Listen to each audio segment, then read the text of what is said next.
وَقُلْ جَاءَ الْحَقُّ وَزَهَقَ الْبَاطِلُ إِنَّ الْبَاطِلَ كَانَ زَهُوقًا۔ الحمد للہ وکفا وسلام علی عبادہ الذین اصطفیٰ، اما بعد، اللہم الہمنی رشدی واعذنی من شر نفسی۔ سامعین، عید سے ایک دن پہلے بریلویوں کے مشہور سوشلیائی خطیب جناب امین القادری کی ایک تقریر سنی، جس میں وہ ایک عجیب و غریب قصہ نقل کرتے ہوئے سامعین کو حیرت میں ڈال دیتے ہیں۔ ان کا یہ بیان ہے تو سال دو سال پرانا، مگر اس موقع پر اس قدر گردش میں تھا کہ گویا یہ تازہ ہو، تاہم اس واقعے کی تحقیق ضروری معلوم ہوئی۔ سامعین، امین القادری نے قصہ یہ سنایا کہ ایک مرتبہ خواجہ عبد القادر جیلانی اپنی مجلس میں تشریف فرما تھے۔ ان کے پاس 29 رمضان کو شیخ علی پہنچے تو انہوں نے دیکھا کہ ایک نہایت خوبصورت نوجوان مجلس سے نکل رہا ہے۔ وہ بہت ہی خوش تھا اور خوب آراستہ و پیراستہ تھا، خوب سجا دھجا تھا۔ انہوں نے غوث پاک سے پوچھا کہ حضرت، یہ نوجوان کون ہے اور کیوں آیا تھا؟ غوث پاک نے مسکرا کر جواب دیا کہ وہ کوئی انسان نہیں تھا بلکہ عید کا چاند تھا۔ وہ مجھ سے اجازت لینے آیا تھا کہ 29 کو نکلنا ہے یا 30 کو نکلنا ہے۔ سامعین، یہ قصہ میں نے سنا تو مجھے کچھ خاص تعجب نہیں ہوا، کیونکہ اس طرح کے بے شمار قصے کرامات کے نام پر خواجہ عبد القادر جیلانی کی جانب زبردستی منسوب کر دیے گئے ہیں۔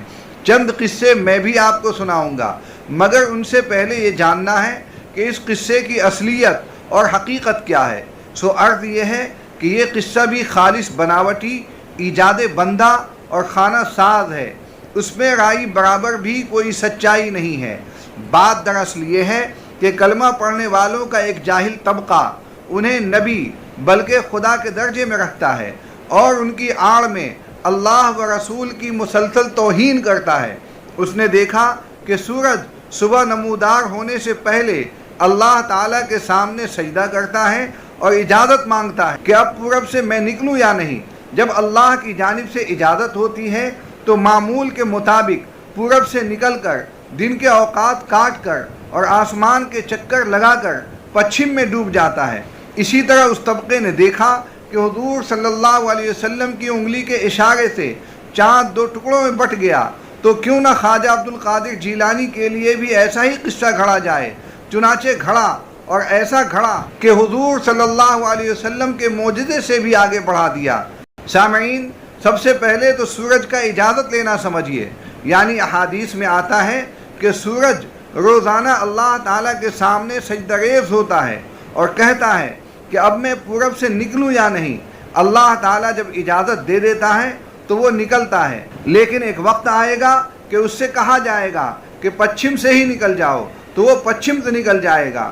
یہ قیامت کی بڑی علامتوں میں سے ایک علامت ہے۔ حدیث کا متن اور ترجمہ پیش خدمت ہے۔ حضرت ابو ذر رضی اللہ تعالیٰ عنہ سے منقول ہے، کہتے ہیں کہ نبی پاک صلی اللہ علیہ وسلم نے صحابہ سے پوچھا، اتدرون این تذهب الشمس؟ قالوا اللہ ورسولہ اعلم، قال فإنها تجری حتى تنتهي إلى مستقرها تحت العرش فتخر ساجدة فلا تزال كذلك ارتفعي ارجعي من حيث شئت فترجع فتطلع طالعة من مطلعها ثم تجيء حتى تنتهي إلى مستقرها تحت العرش فتخر ساجدة فلا تزال كذلك حتى يقال لها ارتفعي ارجعي من حيث جئت فترجع فتطلع طالعة من مطلعها ثم تجيء حتى تنتهي إلى مستقرها تحت العرش فتخر ساجدة فلا تزال كذلك حتى يقال لها ارتفعي ارجعي من حيث جئت فترجع فتطلع من مطلعها ثم تجري لا يستنكر الناس منها شيئا حتى تنتهي إلى مستقرها تحت العرش فيقال لها ارتفعي فاطلعي من مغربك فتطلع من مغربها فقال رسول الله صلى الله عليه وسلم اتدرون متى ذلك؟ حين لا ينفع نفسا ایمانها لم تكن آمنت من قبل او کسبت في ایمانها خیرا یہ حدیث علامہ شعیب الارناؤت نے اپنی کتاب تخریج و صحیح ابن حبان میں نقل کی ہے۔ یہ حدیث شیخین کی شرط پر ہے اور اعلیٰ درجے کی حدیث ہے۔ اس کا ترجمہ یہ ہے کہ ایک دن نبی پاک صلی اللہ علیہ وسلم نے پوچھا، کیا تم جانتے ہو کہ یہ سورج غروب ہونے کے بعد کہاں جاتا ہے؟ صحابہ نے عرض کیا، اللہ تعالیٰ اور اس کے رسول بہتر جانتے ہیں۔ نبی پاک صلی اللہ علیہ وسلم نے فرمایا، سورج چلتا رہتا ہے یہاں تک کہ عرش کے نیچے جب وہ اپنی مقررہ منزل تک پہنچتا ہے تو سجدہ کرتا ہے اور اسی حالت میں رہتا ہے یہاں تک کہ اسے کہا جاتا ہے بلند ہو اور جہاں سے آیا تھا وہیں لوٹ جا، لہذا وہ لوٹ جاتا ہے اور اپنے مطلع سے طلوع ہوتا ہے۔ پھر سورج حسب سابق چلتا رہتا ہے یہاں تک کہ عرش کے نیچے جب وہ اپنی مقررہ منزل تک پہنچتا ہے تو سجدہ کرتا ہے اور اسی حالت میں رہتا ہے یہاں تک کہ اسے کہا جاتا ہے بلند ہو اور جہاں سے آیا تھا وہیں لوٹ جا، لہذا وہ لوٹ جاتا ہے اور اپنے مطلع سے طلوع ہوتا ہے۔ پھر یہ معمول جاری رہے گا اور لوگ اس میں کچھ فرق محسوس نہیں کریں گے یہاں تک کہ ایک دن جب سورج عرش کے نیچے اپنی مقررہ منزل تک پہنچے گا تو اسے کہا جائے گا بلند ہو اور اپنے مغرب سے طلوع ہو، تو اس صبح کو سورج پچھم سے طلوع ہوگا۔ پھر نبی پاک صلی اللہ علیہ وسلم نے فرمایا، کیا تم جانتے ہو کہ وہ کون سا دن ہوگا؟ یہ وہ دن ہوگا جس دن کسی ایسے شخص کو اس کا ایمان لانا فائدہ نہیں دے گا جو اس سے پہلے ایمان نہ لایا تھا یا اپنے ایمان کے ساتھ کوئی نیکی نہ کر لی تھی۔ یہ حدیث مسلم شریف میں بھی ہے، کتاب الایمان حدیث نمبر 399۔ بخاری شریف میں بھی یہ حدیث موجود ہے، حدیث نمبر ہے 3199۔ سامعین، یہ بتانے کی ضرورت نہیں ہے کہ نبی پاک صلی اللہ علیہ وسلم نے چاند کے 2 ٹکڑے کس طرح کیے تھے، کیونکہ یہ غیر معمولی واقعہ بھی تمام مسلمانوں کو معلوم ہے اور سیرت کی کتابوں میں اس کا ذکر لازماً ملتا ہے۔ بات جب معجزہ شق القمر کی آ ہی گئی ہے تو اس پر بھی مختصر گفتگو ہو ہی جانی چاہیے۔ مولانا زاہد الراشدی صاحب لکھتے ہیں، بخاری شریف صفحہ نمبر 721 جلد 2، مسلم شریف صفحہ نمبر 272 جلد 2، مستدرک حاکم صفحہ نمبر 472 جلد 2 میں متعدد صحابہ کرام رضوان اللہ علیہم اجمعین سے مروی ہے کہ نبی پاک صلی اللہ علیہ وسلم کی صداقت کے اظہار کے لیے مکی زندگی میں چاند 2 ٹکڑے ہوا۔ اس تاریخی معجزہ کے بارے میں روایات اتنی کثرت سے منقول ہیں کہ علامہ سبکی رحمۃ اللہ علیہ نے انہیں متواتر کا درجہ دیا ہے۔ ابو نعیم نے دلائل میں اس واقعہ کی تفصیل حضرت عبداللہ ابن عباس رضی اللہ تعالیٰ عنہما سے اس طرح نقل کی ہے کہ جناب نبی پاک صلی اللہ علیہ وسلم کے پاس مشرکوں کا ایک گروہ آیا جس میں ولید ابن مغیرہ، ابو جہل، عاص ابن وائل، عاص ابن ہشام، اسود ابن عبد المطلب اور نضر ابن حارث بھی تھے۔ انہوں نے نبی پاک صلی اللہ علیہ وسلم سے کہا کہ اگر آپ واقعی سچے ہیں تو اپنی سچائی کے ثبوت میں چاند 2 ٹکڑے کر کے دکھائیں، اس طرح کہ اس کا ایک ٹکڑا قبیس کی پہاڑی پر اور دوسرا ٹکڑا قیقعان پر ہو۔ نبی اکرم صلی اللہ علیہ وسلم نے پوچھا کہ اگر ایسا ہو گیا تو کیا تم لوگ ایمان لے آؤ گے؟ کہنے لگے ہاں۔ وہ رات 14ویں تھی اور چاند آسمان پر پورے آب و تاب کے ساتھ جگمگا رہا تھا۔ نبی پاک صلی اللہ علیہ وسلم نے اللہ تعالیٰ سے دعا کی کہ یا اللہ ان مشرکوں کا سوال پورا فرما دے۔ پھر آپ نے انگلی سے اشارہ کیا تو چاند اسی طرح 2 ٹکڑے ہو گیا جس طرح کافروں نے کہا تھا۔ آپ صلی اللہ علیہ وسلم نے فرمایا، اے ابو سلمہ اور ارقم، اس پر گواہ رہنا۔ حافظ ابن کثیر رحمۃ اللہ علیہ نے صفحہ نمبر 261 جلد نمبر 4 میں سورہ قمر کی پہلی آیت اقتربت الساعۃ وانشق القمر کے حوالے سے اس بات پر امت کا اجماع نقل کیا ہے کہ یہ آیت نبی پاک صلی اللہ علیہ وسلم کے معجزہ شق القمر کے بارے میں ہے۔ ملا محمد قاسم فرشتہ تاریخ ہند میں جلد نمبر 2 صفحہ نمبر 489 میں لکھتے ہیں کہ 3 صدی ہجری کی ابتدا میں کچھ عرب مسلمان کشتی پر سوار ہو کر جزائر سری لنکا کی جانب جا رہے تھے کہ طوفانوں کی وجہ سے جزائر مالابار کی جانب جا نکلے اور وہاں گدنکلور نامی شہر میں کشتی سے اترے۔ شہر کے حاکم کا نام سامری تھا۔ اس نے مسلمانوں کے بارے میں یہودی اور عیسائی سیاحوں سے کچھ سن رکھا تھا۔ عرب مسلمانوں سے کہنے لگا کہ پیغمبر اسلام صلی اللہ علیہ وسلم کے حالات اور ان کی کچھ علامات بیان کریں۔ ان مسلمانوں نے اسے حضرت صلی اللہ علیہ وسلم کے حالات زندگی، اسلام کے اصول و مسائل اور نبی پاک صلی اللہ علیہ وسلم کے معجزات کے بارے میں بہت سی باتیں بتائیں۔ دریں اثنا شق القمر کے تاریخی معجزہ کا ذکر بھی کیا۔ اس پر وہ کہنے لگا کہ ذرا ٹھہرو، ہم اسی بات پر تمہاری صداقت کا امتحان لیتے ہیں۔ ہمارے ہاں دستور ہے کہ جو بھی اہم واقعہ رونما ہوتا ہے اسے قلم بند کر کے شاہی خزانے میں تحریر کو محفوظ کر لیا جاتا ہے۔ اگر تمہارے کہنے کے مطابق محمد صلی اللہ علیہ وسلم کی صداقت کے اظہار کے لیے چاند 2 ٹکڑے ہوا تھا تو اسے یہاں کے لوگوں نے بھی دیکھا ہوگا، اور اتنا محیر العقول واقعہ ضرور قلم بند کر کے شاہی خزانے میں محفوظ کر لیا ہوگا۔ یہ کہہ کر اس نے پرانے کاغذات طلب کیے۔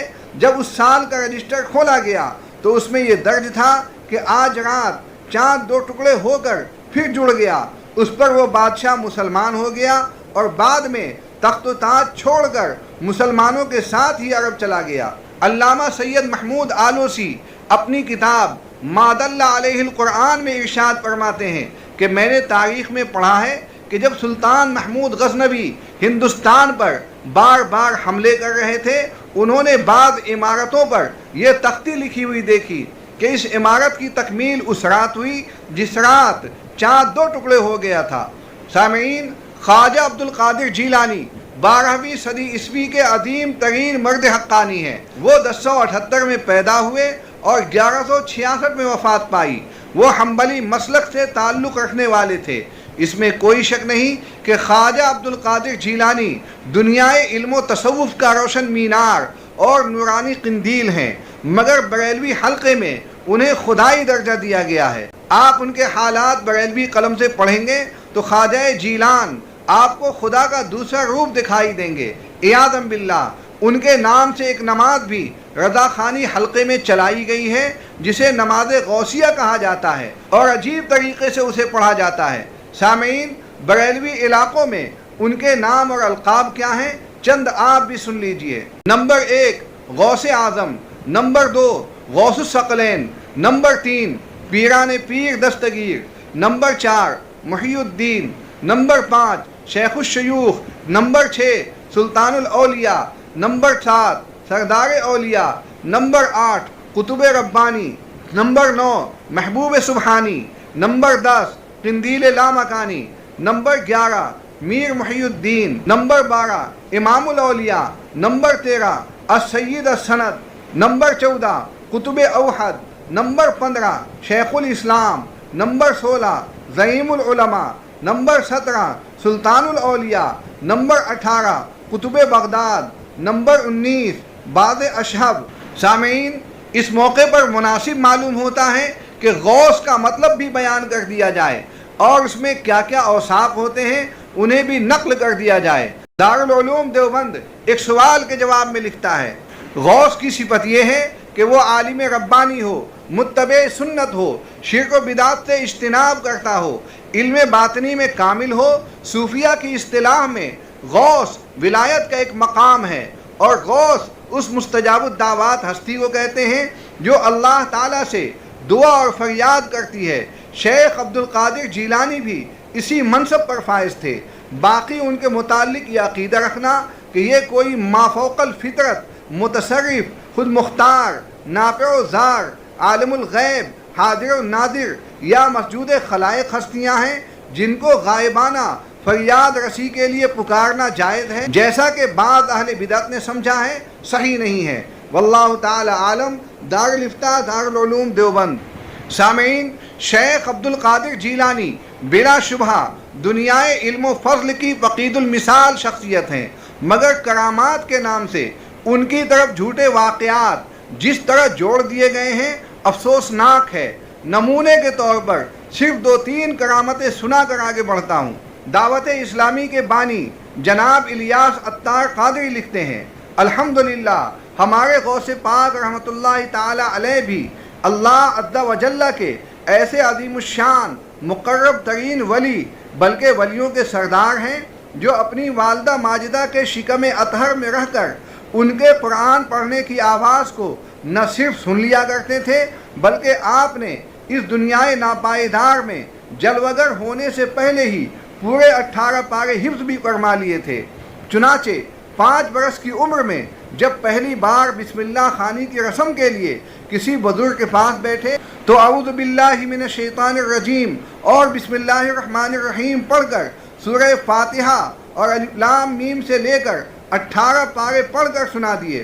ان بزرگ نے پوچھا بیٹے اور پڑھیے؟ فرمایا بس مجھے اتنا ہی یاد ہے۔ میری والدہ رحمت اللہ تعالی علیہا کو بھی اتنا ہی یاد تھا، جب میں اپنی ماں کے پیٹ میں تھا اس وقت وہ پڑھا کرتی تھی، میں نے سن کر یاد کر لیا تھا۔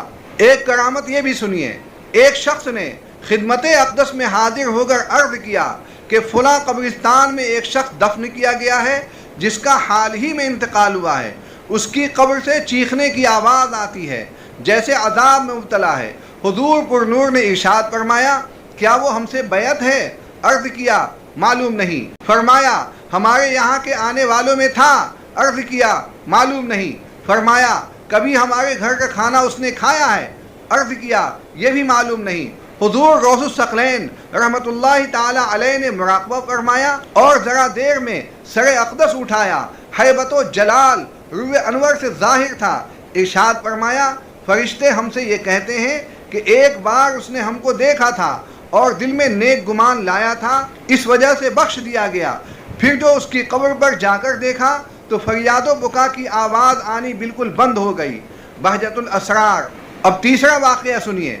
حضور غوث پاک سیدنا شیخ عبد القادر جیلانی رحمت اللہ تعالی علیہ کی بارگاہ میں ایک جوان حاضر ہوا اور آپ رحمت اللہ تعالی علیہ سے عرض کرنے لگا کہ میرے والد کا انتقال ہو گیا ہے، میں نے آج ان کو خواب میں دیکھا ہے، انہوں نے مجھے بتایا کہ وہ عذاب قبر میں مبتلا ہیں۔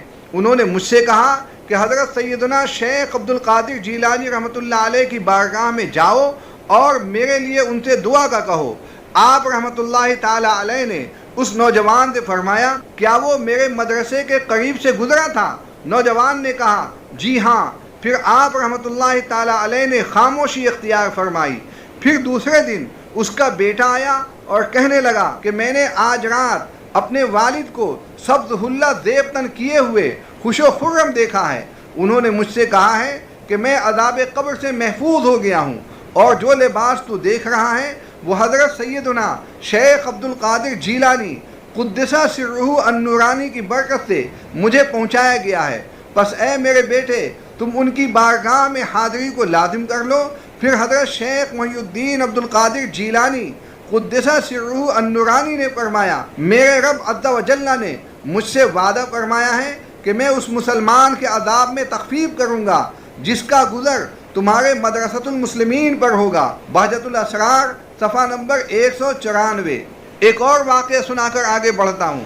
حضرت سیدنا عبداللہ جبائی رحمت اللہ تعالی علیہ فرماتے ہیں کہ میں ہمدان میں ایک شخص سے ملا جو دمشق رہنے والا تھا، اس کا نام ظریف تھا۔ ان کا کہنا ہے کہ میں بشر قرظی کو نیشا پور کے راستے میں ملا، یا یہ کہا کہ خارزم کے راستے میں ملا۔ اس کے ساتھ 14 اونٹ تھے۔ اس نے مجھے بتایا کہ ہم ایسے جنگل میں اترے جو اس قدر خوفناک تھا کہ اس میں خوف کے مارے بھائی بھائی کے ساتھ نہیں ٹھہر سکتا تھا۔ جب ہم نے شب کی ابتدا میں گٹھریوں کو اٹھایا تو ہم نے 4 اونٹوں کو گم پایا جو سامان سے لدے ہوئے تھے۔ میں نے انہیں تلاش کیا مگر نہ پایا۔ قافلہ تو چل دیا اور میں اپنے اونٹوں کو تلاش کرنے کے لیے قافلہ سے جدا ہو گیا۔ ساربان نے میری امداد کی اور میرے ساتھ ٹھہر گیا۔ ہم نے ان کو تلاش کیا لیکن کہیں نہ پایا۔ جب صبح ہوئی تو مجھے حضرت سیدنا محی الدین شیخ عبد القادر جیلانی قدسہ سرہ النورانی کا فرمان یاد آیا کہ اگر تو سختی میں پڑے تو مجھ کو پکارنا تو تجھ سے مصیبت دور ہو جائے گی۔ اے شیخ عبد القادر جیلانی رحمت اللہ علیہ، میں نے یوں پکارا میرے اونٹ گم ہو گئے۔ اے شیخ عبد القادر جیلانی رحمت اللہ علیہ، میرے اونٹ گم ہو گئے۔ پھر میں نے آسمان کی جانب دیکھا تو صبح ہو چکی تھی۔ جب روشنی ہو گئی تو میں نے ایک شخص کو ٹیلے پر دیکھا جس کے کپڑے انتہائی سفید تھے۔ اس نے مجھ کو اپنی آستین سے اشارہ کیا کہ اوپر آؤ۔ جب ہم ٹیلے پر چڑھے تو کوئی شخص نظر نہ آیا مگر وہ چاروں اونٹ ٹیلے کے نیچے جنگل میں بیٹھے تھے. ہم نے ان کو پکڑ لیا اور قافلے سے جا ملے. بہجت الاسرار صفحہ نمبر 196. سامعین، ایک لمبا چوڑا عربی قصیدہ بریلوی حلقے میں مشہور ہے جس کی تلاوت کلام پاک کی طرح کی جاتی ہے اور اس کا بھی باقاعدہ ختم ہوتا ہے. یہ قصیدہ حیرت انگیز دعووں پر مشتمل ہے. ایک اللہ والا اور عالم ربانی عابد و زاہد ایسے دعوے کبھی نہیں کر سکتا. اس قصیدے کے بہت سے اشعار تو انتہائی عجیب اور اسلام کے خلاف ہیں. اس کا ایک شعر یہ بھی ہے: بلاد اللہ ملکی تحت حکمی ووقتی قبل قلبی قد سفالی. اس کا ترجمہ یہ ہے کہ اللہ تعالیٰ کے تمام شہر میرا ملک ہے اور ان پر میری حکومت ہے اور میرا وقت میرے دل کی پیدائش سے پہلے ہی صاف تھا. اور آگے لکھا: نظرت الی بلاد اللہ جمعاً کخردلۃ علی حکم اتصالی. اور میں نے خدائے تعالیٰ کے تمام شہروں کی جانب دیکھا تو وہ سب مل کر رائی کے دانے کے برابر تھے. سامعین، اسی سے لگتا ہے کہ قصیدہ غوثیہ شیخ عبد القادر جیلانی کا نہیں ہے بلکہ ان کی جانب کسی نے لکھ کر منسوب کر دیا ہے. حکیم الامت حضرت مولانا اشرف علی تھانوی رحمۃ اللہ علیہ بھی تقریباً ایسی ہی بات کہتے تھے. ملفوظات حکیم الامت جلد نمبر 26 میں ہے. انہوں نے فرمایا قصیدہ غوثیہ نہ معلوم کس کا مرتبہ ہے. فرمایا لوگ قصیدہ غوثیہ کا بڑا اہتمام کرتے ہیں حالانکہ یہ بھی نہیں معلوم کہ وہ بڑے پیر صاحب کا ہے بھی یا نہیں. اس کی عبارت اور مضمون تو کچھ ویسا ہی معلوم ہوتا ہے. سامعین، کہاں تک بیان کیا جائے، بریلوی علماء نے اپنے عوام کو جہالت میں اتنا پکا کر دیا ہے کہ اب وہ چاہ کر بھی اس سے باہر نہیں آ سکتے. ان کا ذہن ایسا ڈھلمل بنا دیا ہے کہ ہر رطب و یابس کو بآسانی قبول کر لیتا ہے اور کسی وقت بھی انہیں خیال بھی نہیں گزرتا کہ علماء ان کے ساتھ غلط بیانی کر رہے ہیں اور جھوٹ کے سہارے اپنی دکان چمکا رہے ہیں. اسی کا نتیجہ ہے کہ نہ ان کے عوام میں کوئی دینی شعور ہوتا ہے نہ ان کے علماء میں تحقیقی ذوق ہوتا ہے. یہ ایک تجرباتی چیز ہے. جس جماعت کے طلبہ بڑے ذہین اور علم کے سچے شوقین ہوں، عبارتیں اچھی طرح سمجھ لیتے ہوں، بعض مقامات پر اساتذہ سے اشکال در اشکال بھی کر لیتے ہوں تو اساتذہ بھی پوری تیاری کے ساتھ درسگاہ پہنچتے ہیں، مطالعے کے دوران اسباق کے مالہ و ما علیہ پر خوب پسینہ بہاتے ہیں. مگر جماعت کے طلبہ بوگس اور بدذوق ہوں، ان کی حیثیت صرف ٹک ٹک دیدم دم نہ کشیدم کی ہو تو اساتذہ بھی ہوائی تقریروں سے اپنا روب جماتے ہیں.